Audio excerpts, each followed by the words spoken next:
As fires still rage in Los Angeles, evacuations are expanding. The Brentwood and Encino neighborhoods under threat as residents make their way out of the area. It's very difficult, but we're alive.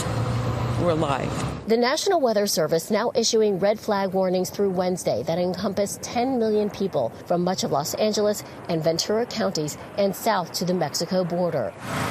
Santa Ana winds temporarily subsided today, giving firefighters on the ground a fighting chance. But that is fleeting as winds are expected to return tonight. Fire retardant drops starting. In the skies above the wildfires, firefighting aircraft diving again and again, dropping flame retardant chemicals and water to stem the fire threat. The Palisades fire now expanding in other directions, leaving behind more than 21,000 acres scorched. Kate and Jackie's home burned down. I mean, first of all, this is something we never expected because of where we are. This was the safe part of the Palisades. Now, flames are moving toward densely populated Brentwood. 11 deaths have been confirmed, 8 from Eaton Fire, 3 from Palisades, and tonight at least 13 people are missing. Law enforcement also facing challenges, arresting 27 people, saying some violated a curfew implemented last night, others taken into custody on suspicion of looting. Officials also warning business owners from taking part in price gouging. People who have been victimized, being victimized again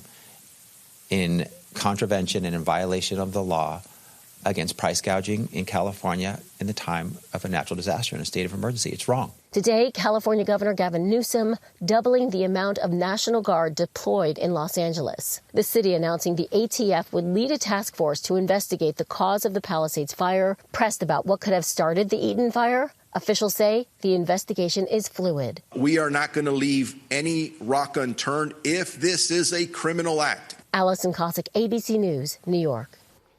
Aerial images captured the moment flames from the Palisades fire form would look like a fire tornado. According to the National Weather Service, this can be fueled by intense heat and high winds. Several major insurance carriers have restricted fire coverage or stopped writing new property insurance policies in California entirely. With insurers pulling back, thousands of homeowners have been left without coverage, including many in the Pacific Palisades, some of whom saw their policies canceled just weeks before the wildfires. The California Insurance Commissioner issued a one-year moratorium to protect homeowners.